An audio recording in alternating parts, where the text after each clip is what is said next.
Aujourd'hui, je vais te montrer une astuce. Tu vas gagner en vitesse, en explosivité, en fluidité et le tout sans forcer. On va utiliser les pieds, les genoux, les hanches et bien sûr les bras. Avec tout ça, tu vas t'apercevoir la chance qu'on a. Alors, autant l'utiliser. Je vais te montrer les points clés pour optimiser ce mouvement. Je vais te montrer les erreurs et bien sûr les points clés pour y arriver. Allez, suis-moi.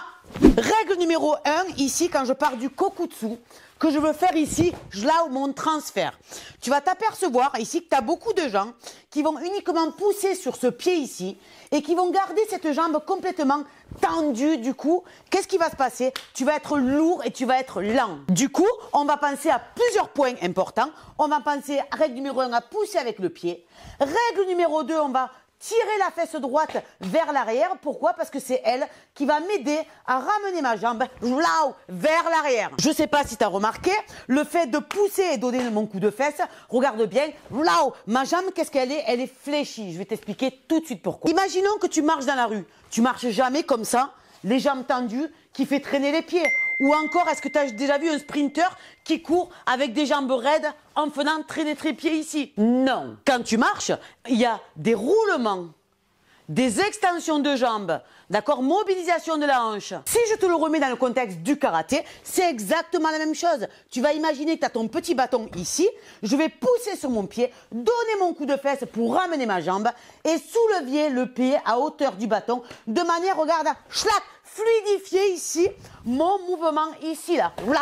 Tu vois, c'est quand même mieux que de faire ça. On passe à l'erreur numéro 2. L'erreur qu'on voit souvent, c'est quoi? C'est que les gens, quand ils poussent et qu'ils font le retour arrière, ils vont rester ici droit comme un i, sauf qu'après, il va falloir repartir dans le sens opposé. Du coup, t'es lourd, pourquoi? Parce que toute l'inertie part vers l'arrière et d'un seul coup, repartir vers l'avant. Tu perds du temps et tu perds de l'énergie. Donc, la solution, tu vas me changer ça. Regarde bien, quand tu es ici, d'accord, je vais te montrer de l'autre côté, tu verras un peu mieux. Ici, au moment où je pousse, que je donne mon coup de fesse, mon corps, il fait pas aller, retour. Mon corps, il va faire ça, regarde. Je suis ici, regarde bien. L'axe de mon pied, l'axe ici de mon corps. Je pousse de mon coup de fesse, mais le corps, d'accord, va rester sur l'axe de la pointe du bâton, vers l'avant. Comme ça, je suis déjà en déséquilibre, tu comprends?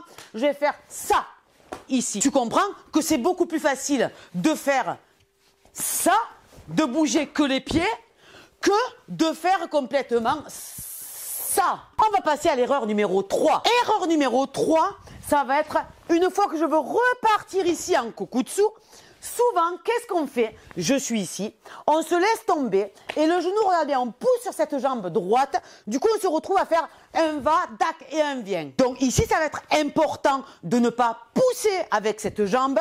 D'accord? Mais au contraire, regarde bien, tu vas imaginer que j'ai un mur dans le dos. Je te mettrai une ligne. Je vais décrocher le dos du mur.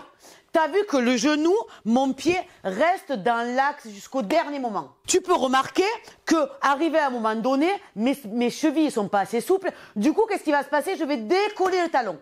Pour éviter ce décollage de talon, c'est là où ça va être important, cette fameuse droite qui ne va pas pousser, au contraire, on va la tirer vers l'arrière. Ça veut dire quoi? Ça veut dire que le genou reste et dès que je sens que j'ai plus assez de souplesse au niveau de la cheville, je viens ouvrir mon genou de manière explosive vers l'arrière.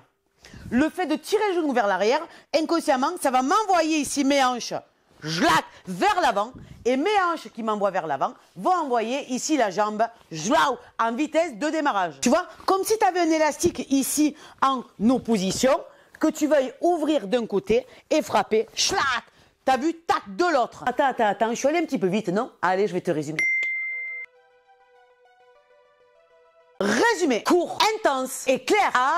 Allez, point 1. Point numéro 1, je pousse sur le pied, je donne un coup de fesse vers l'arrière et je viens lever mon pied. Point clé numéro 2. Point clé numéro 2, ça va être, je récupère l'axe, mon corps reste vers le centre et c'est que mes jambes qui viennent faire ici le transfert. Point clé numéro 3. Point clé numéro 3, important quand tu te retrouves ici, de venir ouvrir ce genou, en opposition du bras. Maintenant, tu vas te dire, mais elle va nous le montrer rapide ou quoi? Regarde, viens voir. Je te montre le mouvement un petit peu plus fluidifié.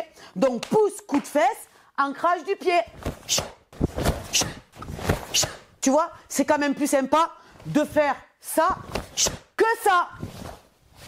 Tu vois, ce que je voulais te faire comprendre au travers de cette vidéo aujourd'hui, c'était que grâce à des éléments techniques pointilleux, tu peux vraiment simplifier ton karaté, être beaucoup plus fluide, être beaucoup plus explosif et ainsi de suite et en forçant le moins possible. Là, je t'ai optimisé vraiment ce mouvement, mais imagine dans un kata, tous les mouvements qu'il y a dans un kata, s'il y en a 50, si tu optimises les 50 mouvements, forcément, ça fait un chouette kata. C'est ça que je veux te faire comprendre. Il faut arrêter de faire des katas pour réviser. Non, on ne travaille plus dans sa globalité. Moi, je préfère prendre des petites découpes, l'optimiser, d'accord, de manière à amplifier les mouvements, amplifier la vitesse de démarrage, amplifier la technique et être beaucoup plus zen et détendu. Si ça t'intéresse d'aller un peu plus loin dans tes katas, dans tes kiyons, dans tes coups de pied, pour tes passages de grade, avec ma sœur, on a créé diverses formations. Tu auras le lien en descriptif sous la vidéo où tous les mouvements sont décortiqués, optimisés en fonction de l'expérience qu'on a vécue. Donc si ça t'intéresse, n'hésite pas d'aller cliquer et de voir un aperçu. Je te dis à très bientôt pour une prochaine vidéo. Gros bisous. Bye bye.